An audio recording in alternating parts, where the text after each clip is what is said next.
For I know the plans I have for you, declares the Lord. Plans to prosper you and not to harm you. Plans to give you hope and a future. Let me pray. God, I just thank you for this moment, this opportunity. I thank you for Mr. Hicks, his story, his testimony, as well as just this platform, God. And I pray that you continue to guide us, lead our hearts and our minds, even when we try and stray away sometimes. And just forgive us for the sins, Lord. And it's in your son, Jesus' name, I pray. Amen. Here we go. Welcome, to another segment of the Glory Stories. Appreciate y'all checking us out again. Spiritual networking platform, allowing individuals the opportunity to promote their brands, endeavor, as well as share their life's perspective and, the part that God has played in that. I'm Korrin Wiggins. As always, we kept the main thing for opening us up in prayer. But for the true reason y'all are here tonight, we have a great segment put together for you all. Have a gentleman that I had the luxury of being teammates with along my athletic journey, was in the same position segment actually. So he got the chance to spend quite a bit of time around each other and together. So hope he don't come on here and blast me, you know what I mean?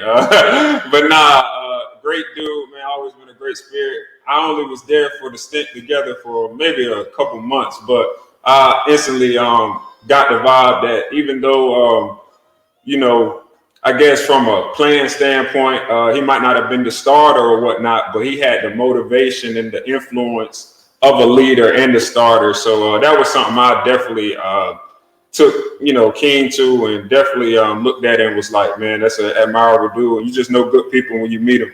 And also, man, not only that, he's doing some great things. He's a father, has his own business, doing weight loss training, things of that sort. And like I said, a husband also. So what better, greater responsibility and, risk you could take than accepting the responsibility of leading a family. So definitely from a man perspective, I respect that. Now I'm not going to go too long into the intro, allow him the opportunity to speak on all of that. But my brother, Tre Hicks. Hey, man, look, I appreciate the intro, man. Made me feel important, bro. You know what I'm saying? No, got to, bro. Hey, I appreciate you joining, man. Welcome, man. Welcome. You're looking good. I like the beard, bro. I see the elevated quarantine beard. You got elevated in the background. Yeah, for sure, man. Definitely. For those who don't know, you Trey, give them some background on who you are, where you're from, your current endeavors, and so forth. Yeah. So, like y'all said, like Korrin said, man, my name is Tre Hicks. I ain't gonna put you on blast today, my guy. So I got you. You know what I'm saying? But appreciate it, bro. We'll save that for next episode. But yeah, Tre Hicks. I'm originally from Greenville, North Carolina, where Korrin and I met. And we both played at East Carolina University, ECU. So that's how we know each other. But now, currently, like you said, man, husband, dad, business owner, just out here in Raleigh. The Raleigh, Briar Creek area, just trying to really expand my legacy, man. So that's kind of up to date, and that's kind of what I'm doing right now. Yeah, I feel it, man. Definitely. And like I said, man, I've been following what you're doing, and I appreciate you joining, man. I definitely when I saw it, I was like, man, use a little bit of space I have just to try and help people. Definitely people that you came in contact with, as well as people doing something good. I feel like support is definitely a big thing, man. And people nowadays anyway, trying to get stuff off the ground. It's like people, you don't know who really truly trying to help you. And then they say they might help you, but they have opportunities to help you. But then it never really comes to light or whatnot. So I know this is just a little platform, but man, hopefully it can, help you continue to grow what you have going on, as well as put your face in front of everything that you're trying to do. But yeah, Trey, not going to take up too much time of your time today, man. But while we're here, man, I want to talk a little bit about the word peace. Your perspective on it and what it means to you. I'm sure on the surface you may think like, peace just means being at ease or relaxed. But we're going to try and kind of go a little deeper in that. And the conversation is stemming from Thessalonians 3:16. May the Lord himself give you peace at all times and in every way. So Trey, what does peace mean to you? How would you describe it? Yeah, I appreciate it. If we dive in deep real quick, let's get it. So Let me jump back to what you said, man, because I don't want you to. I know you do a lot of these, and a lot of people watch. This platform is a blessing because I value networking. Like a lot of people that are in, especially young Black business owners, they keep valuing that dollar so much that they forget about the networking piece. So Absolutely. like if you're a money motivated person or anything that somebody's watching, you'll make more money when you combine networks with individuals, no matter the platform size or whatever. Like I may know 5 people that need to be contacted with or connected with the Glory Story. There might be 2 or 3 people that watch you that need to be connected with Elevate.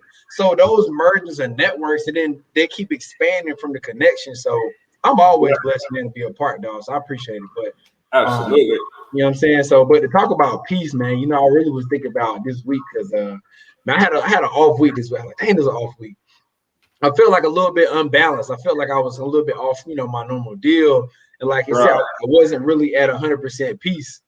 Like I felt like it was a lot on my plate with work and business, and then I had my coronavirus shot, so I was down for 2 or 3 days. It kicked me in the butt.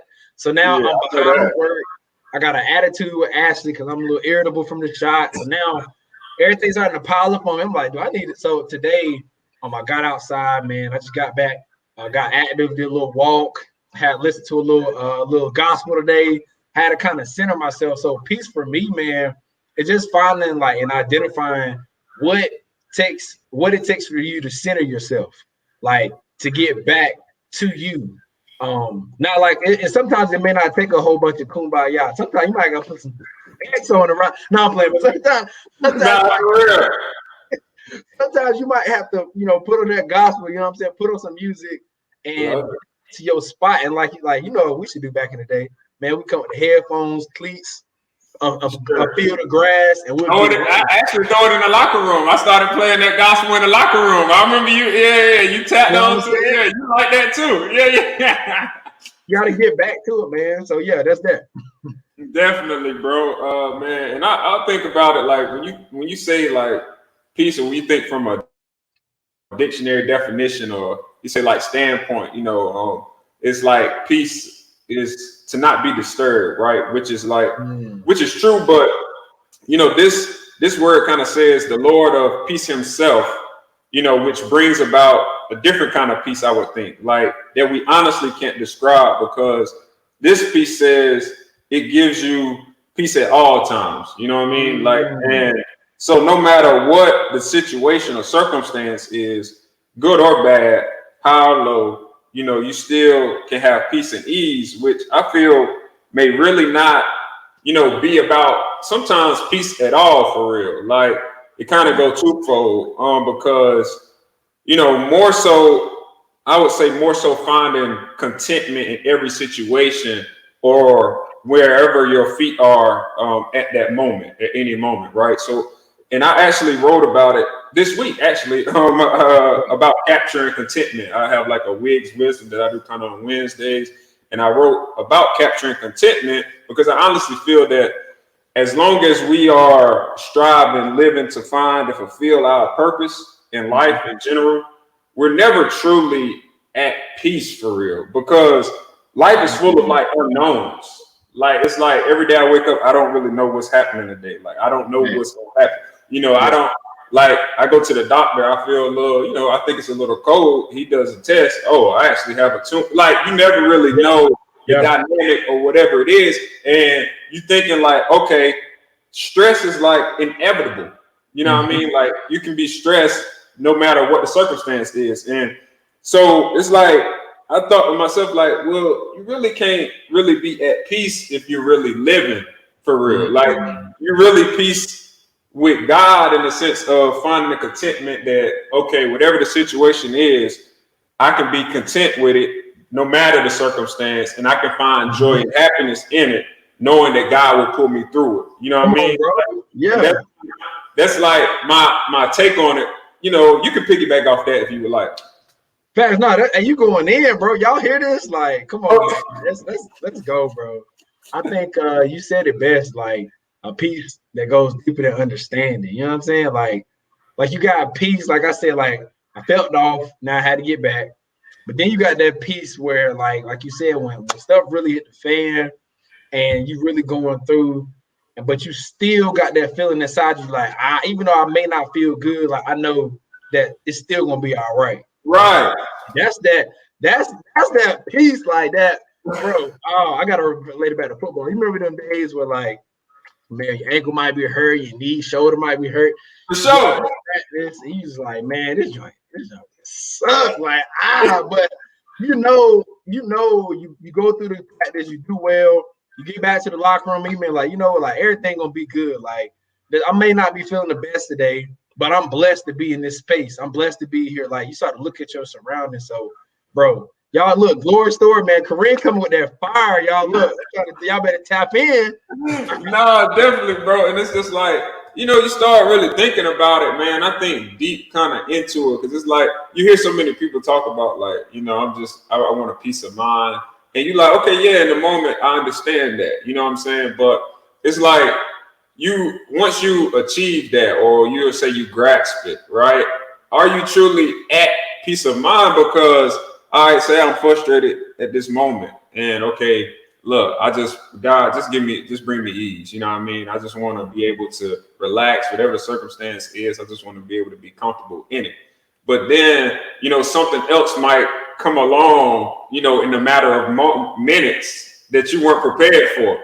So it's like, okay, I'm not at peace again because I'm disturbed again, right? And you're talking about peace is being not disturbed. And I feel like only way you're going to really ever achieve or fulfill or reach that piece of not being disturbed, I'm saying from a man's standpoint, is when you're at rest. Like, that's when, like, you hear about people when they say they die, like, okay, yeah, that person's at ease, like they resting in peace. You know what I mean? Like, that's when you achieve and reach peace. Now I don't have no more I don't have anything else that can disturb me. I don't have any more responsibility. I don't have anything else, because God really has completed whatever the purpose is he had for my life. So now I'm at peace. You know what I mean? But as I'm going through life, I should be achieving and striving to achieve contentment in whatever the circumstance is, good or bad. And that's how I can be at peace with God. So talk about your journey, Trey. Like, talk about, getting into, like, how you came about getting into elevating, where all that motivation came from. Man, I remember, so I graduated college. We finished up that season in 2017. And now I'm like, all right, I got to get a job. So I move out to Raleigh, start working for some financial companies. And I'm sitting in my office and I'm just like, I talked to a dude beside me, he killing again. He making like $200,000-$300,000 a year, 65-year-old OG. I'm like, okay, he killing it. Yeah. And I was like, man, like what are you doing here? Where you see yourself being? And after conversating with this older, I'm just looking like, hold on. He come to the office every day before me. He stay in the office every day after me. He's 65 years old, making $200,000-$300,000 a year. Like, oh, he killing it. But I'm like, this is my future with this company. Like, I'm looking at it. Like, this is the top. This is the best it's gonna get. I'm like, nah, I ain't feeling that. Like, I literally, bro, I quit my job off that joint, and I literally said, and I was making some really good income, and I was just like, how much? I wonder how much I make this company, and I did some research. Like, they paying me X, right? I wonder how much I'm bringing them every year. And I told myself, like, all right, I'm going to work tons of hours for this company anyways. What if I switched it and worked for myself, right? Put the same amount of time in, they only paying me X. I saw that I would triple that amount. It was going to take some time, but I was going to be able to do it. And then one day I'll be able to pass it to my son. So that was my whole thing. Like, all right, I'm working now, I'm making good money, but when my son turned 18 and he needs something from me, I can't give him this business. It's not mine. I just got a job.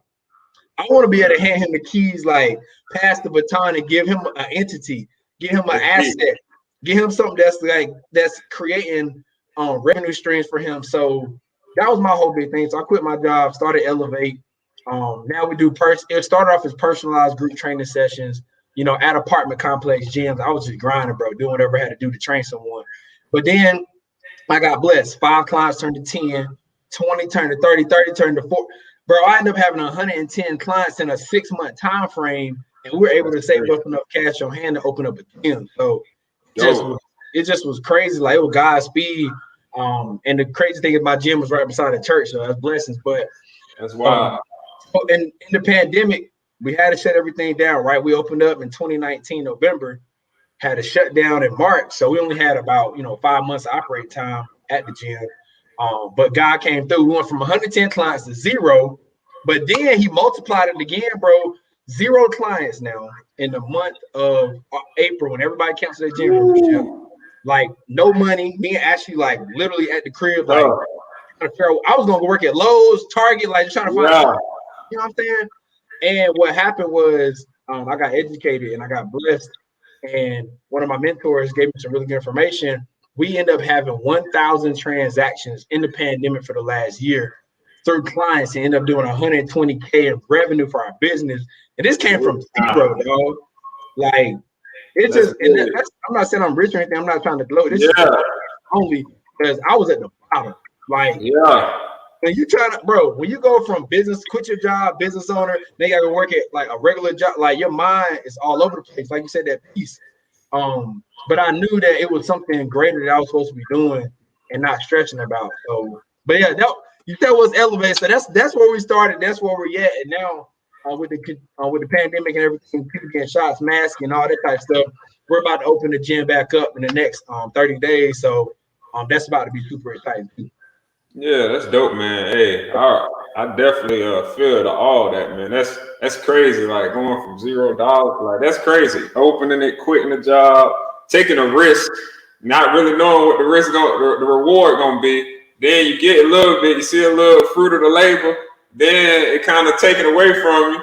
So I can feel it. Like, and again, the contentment in the situation you understood. And I feel like that take a lot of mental toughness as well. Like I don't think, and especially like you said, being a husband and you got a family, man. I know like the pressures, like trying to keep your wife at ease or relax. I don't really know. She might be keeping you relaxed. I'm pretty sure the same way. But no, you said it best. She was in school. And I'm like, all right, I'm like, you quit your job. You know, job, we got a business. I quit my job, quit your job, girl. Go to school, get your education. You know what I'm saying? Pandemic hit. Now I'm like, hey, we both out of jobs and we pregnant. Like what else can? Yeah. So how did you get through that, man? Talk about how, like, what are some things or some tools that maybe like from a mental health standpoint or from a just really a belief standpoint, some things that when you're maybe a business owner, young entrepreneur might watch this or whatnot. When you're kind of seeing some highs, then you hit them lows, and then trying to get back and navigate through that low. How did you do that? Man, it's all about your foundation. And go back to what we've been talking about with peace and contentment. So obviously I wasn't at no peace. I'm stressed out, dog. Like I'm already bald as it is. I ain't got no hair to fall out. So I'm stressed. I'm like, I don't know what I'm gonna do. So, but then like you said, contentment. I knew it was gonna work out. I just don't know what was gonna happen. Absolutely. I had to go back to my foundation. And my foundation, of course, within God, but in the body of Christ too, like the people that were surrounding me. I started calling my mentors. I started calling people that were more successful than I was. I started to tap into the individuals that I aspired to be like. And I'm just asking them, like, y'all, what are y'all doing? Like, what are y'all doing to get through this? What are y'all doing to improve? And literally, bro, if you had to start the pandemic, I probably had like 6 different things I was doing, like just trying. I'm trading, I'm working out, I'm doing all this stuff, posting on TikTok. I'm trying to find something. I'm just trying to find a way. But then it all clicked. And like I said, everything started spiraling when we had our online fitness program with our 21-day challenge. That joint been smashing. Like when we came up with the concept, we ran with it, got some blessings, and then everything else just went up from there, man. So the biggest in the applicable thing, something that people could do every day. If you don't have a network and all the types of stuff to call people, whatever, every day I woke up and I went for a jog and I listened to my gospel music. I blasted that joint. And that was a moment where I could reflect on just life and not allow everything to pile up on me. So it was like I could see what was bothering me, and then I could let God take it away from me, and then I could just keep on going. And I did a joint every day. And that probably kept my mind just that spiritual moment to kind of reset every day, you know? Definitely, because man, people, and that's another thing, man. People don't really understand. Like he just touched on, like the power of like words and not so much the power of words, but what you letting into your ears. You know how that can translate to that spirit and that power. Like music is very powerful. That's why, like, to start my day, I tap on like the gospel, early. Like I got playlists that flow with the day. Morning time gospel, midday I got the grown and sexy kind of R&B rev up. I got it listed as heating up. Then once I get to the training day or that peak time of day is grind. Like I got that grind playlist. Then it go cool down. Then it go the whole setup. Yeah, late date night. Yeah, so and the reason why I had that, man, is because like your mood, like throughout the day, like you gotta get something that's gonna get you started early. Like okay, boom, and you gotta add something because the like they talk about breakfast when it's a nutritional standpoint, the most important meal of the day. Like from a mental standpoint, what you're reading, devotionals, like things that are going to inspire you from the beginning. Just like it's like a car when it's cold outside and freezing. I gotta warm it up. Like is them cold. Like you gotta warm up for the day, and that's why it's like from the beginning.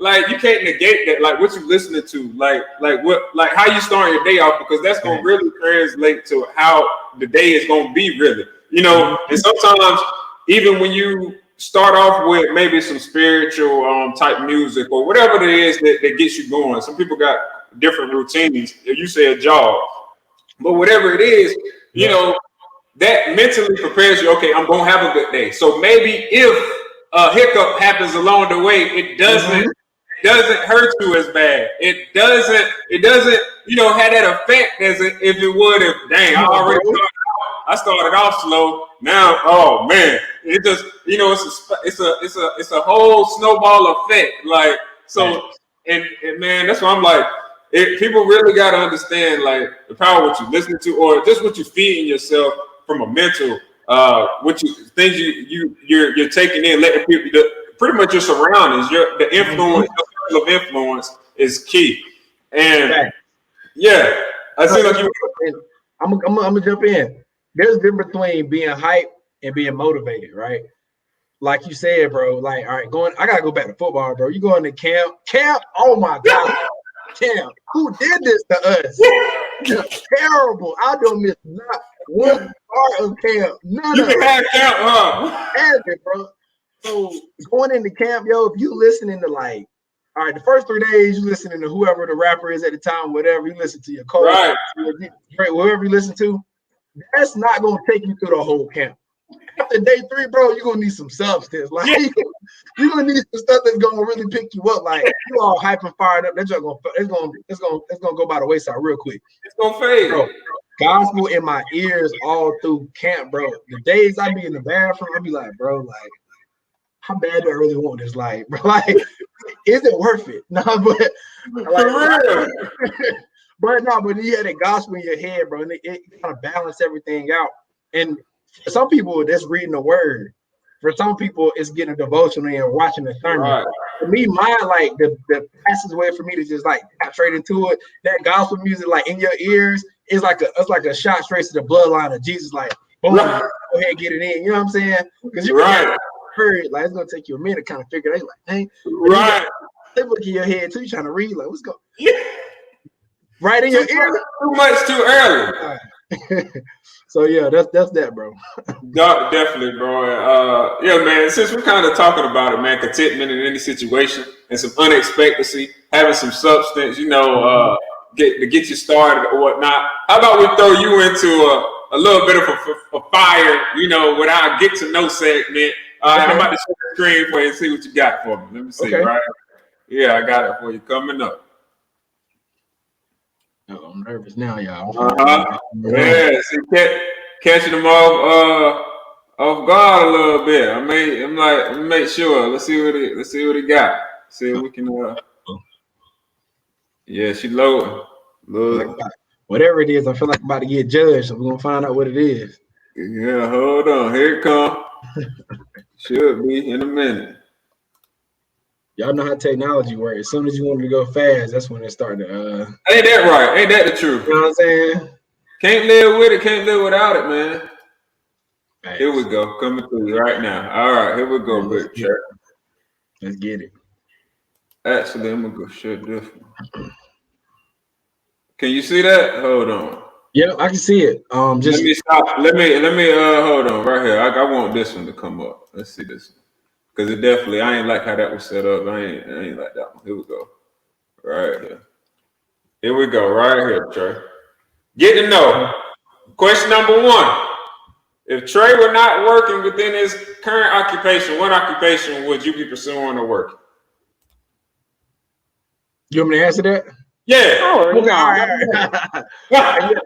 So that would I definitely would be in finance. I will be working in investments 1,000%. Investment? Why would you say that? In finance? What's up with that? So right now, when I got out of college, man, I got connected with some really dope people. So now I'm technically licensed, not even technically, I am licensed to be able to handle like broker trades with investment accounts.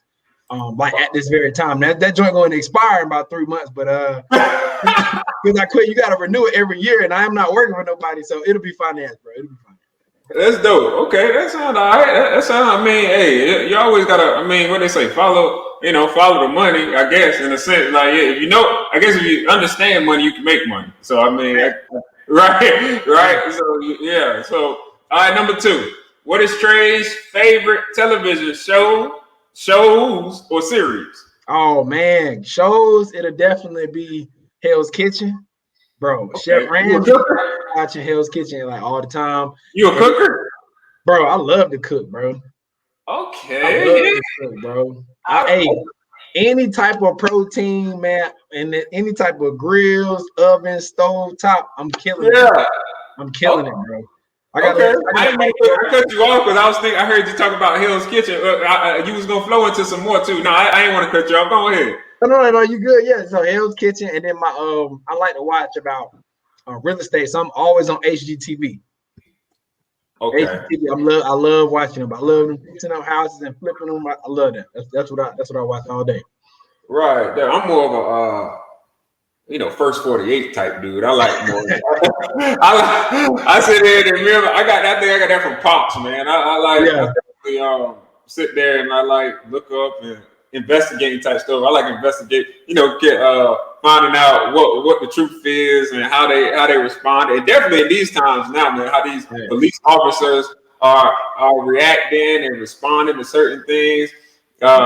That Dante Wright thing is crazy. I mean, it's just so many things, man. It's just so much stuff going on. So I like the more I'm into it and seeing how they moving and like, okay, how did they handle that situation? They put that on TV. So this is, I guess, what they're trying to say is quote unquote the way it should be done. So why isn't everybody doing it this way? It's like it's one of the things that kind of, it has become more of a, I guess, interest of mine in a sense. But I definitely rock with Hell's Kitchen, the cooking thing. I definitely am interested in that. And then HGTV, I mean, I like real estate and stuff like that as well. That you can't never go wrong with that. So that's pretty cool, man. I like that. What is one of Trey's deepest fears, if you have any?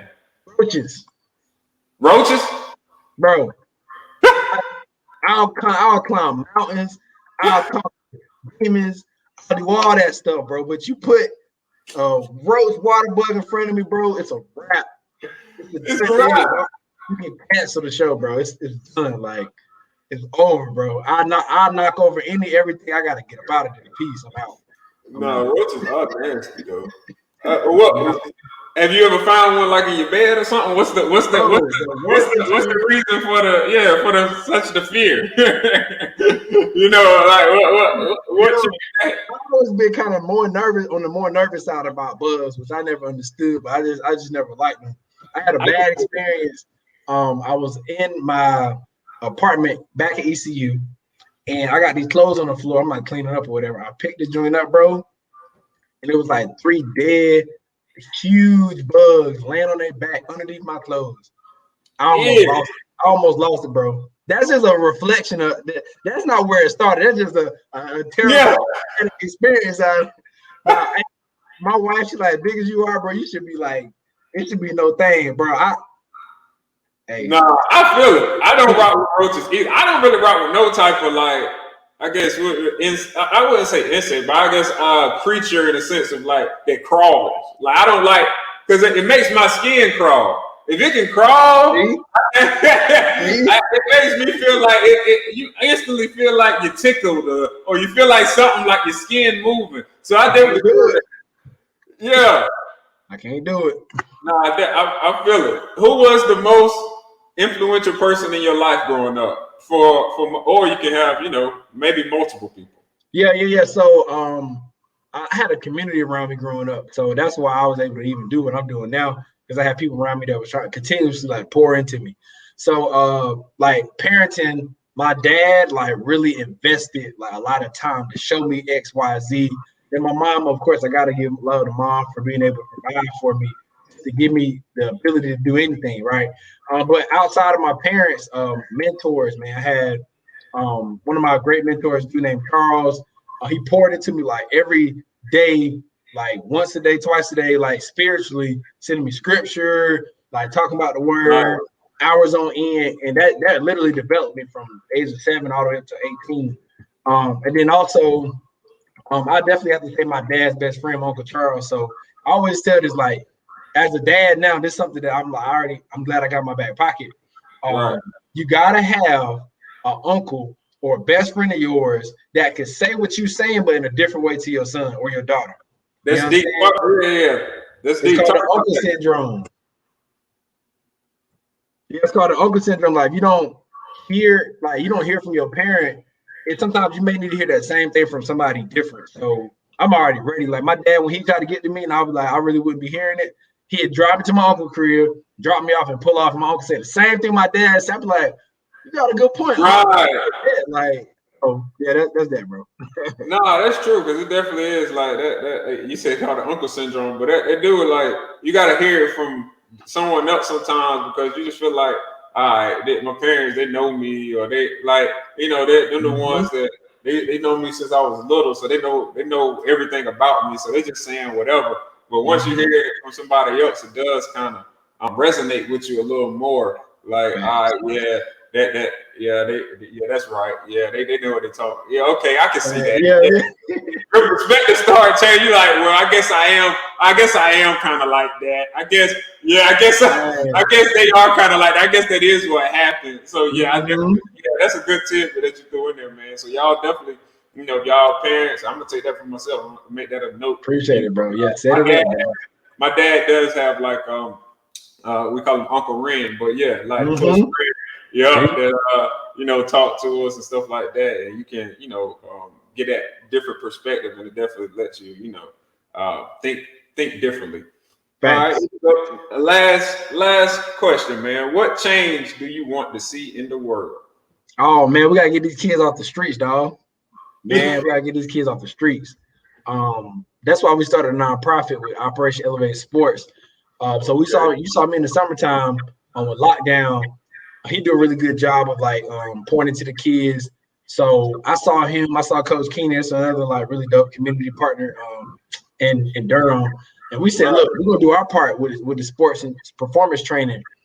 We put them into our program, get them off the streets, so that way they got something to look forward to, something to be plugged in with. Like, because these kids in Durham and Greenville, where I lived in Greenville, where I'm at now in Durham, they just need a home. You know what I'm saying? Like, they just need somebody to tell them that they love them. And the crazy thing is, the people that are telling them they love them, the first ones are the gang leaders, are the drug lords, are the people that ain't doing what they're supposed to be doing. Those are the first people who tell them that they love them, and then they leading them down these paths they're not supposed to be.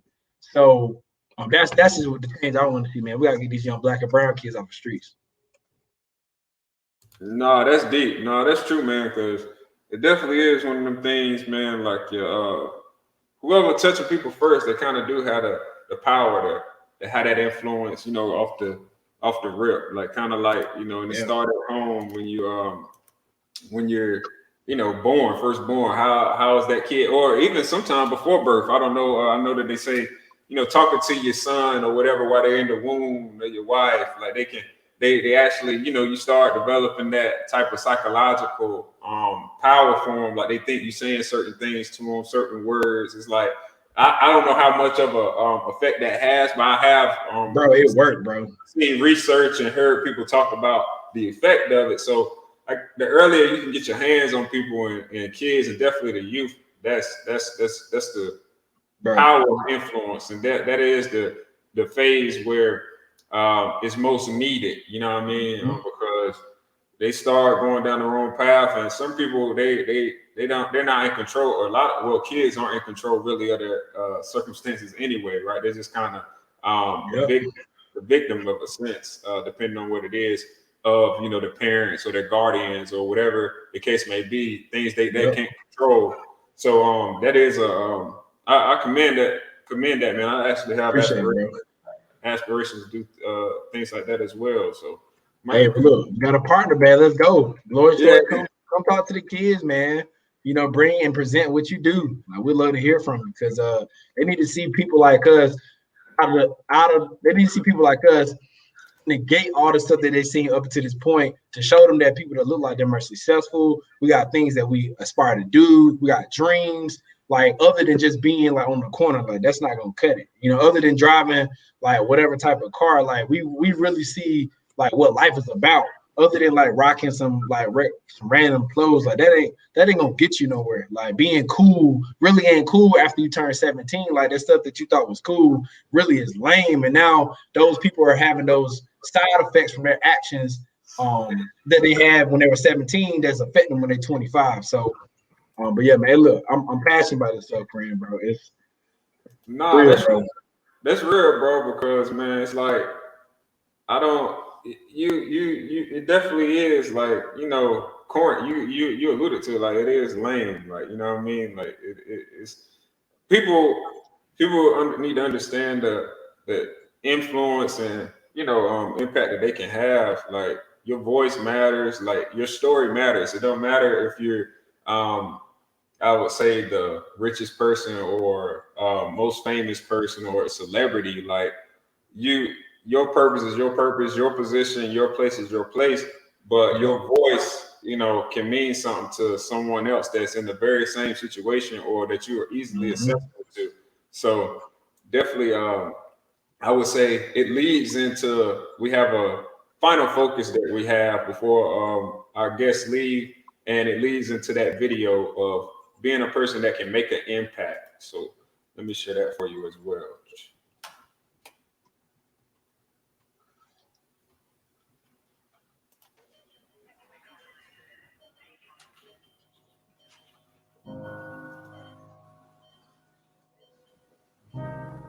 When we're laying on our deathbed, you're not going to worry about how much money you had, how much power you had, how much prestige. You're going to see that was all game, that was all an illusion. The only thing that's going to matter is the impact you had on other people's lives. We are all on a separate journey. But the beautiful thing about our life here on this earth is at my funeral, they ain't gonna talk about my success. They're gonna talk about who Nick was, and how Nick lived, and how Nick loved and encouraged. Success is incredibly important, but even more important than success, it's having an impact. It's knowing you haven't walked the planet in vain. It's knowing that because you've been here, you've blessed lives, you've developed people, and you have made the world a better place. The effect you have on others is the most valuable currency there is. Everything you gain in life will rot and fall apart, and all that will be left of you is what was in your heart.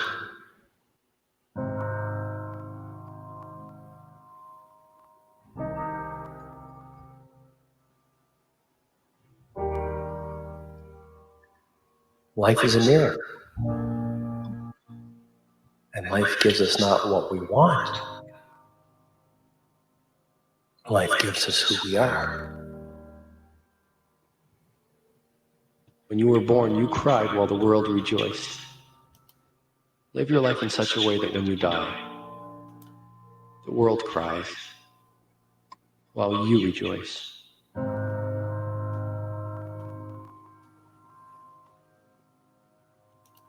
Whew, that was real. Nice. Yeah, man. Trey, thank you, man, for joining us. I appreciate you all for watching and tuning in. You know, again, as that video stated, make an impact, a positive impact, right? You know, certain impacts can be negative, but definitely try and be that vessel, that light. And as always, faith forward, keeping the main thing the main thing. I love y'all. Trey, again, I appreciate you. If you want to say something, man, before we close, you have opportunity to do that. Yeah, I appreciate it. Thank you again. And yeah, it was like, hey, real quick, we're gonna be in and out. But this joint got good, bro. You know what I'm saying? Got good on them. So I appreciate it. If anybody that's watching, they want to learn how to get in contact with me, you can just follow me on Instagram at ElevateWithTre. That's ElevateWithTre, TRE. And if you need any type of fitness help, any type of sports performance help, nutrition, anything, we can be able to help. But Korrin, thanks for sharing your platform, man. And let me know next time, man. I can come and do this anytime, bro. I love this stuff. Let's go. Definitely, I will, bro. Again, Elevate with Trey. Y'all stay tuned. See y'all next time. Be blessed.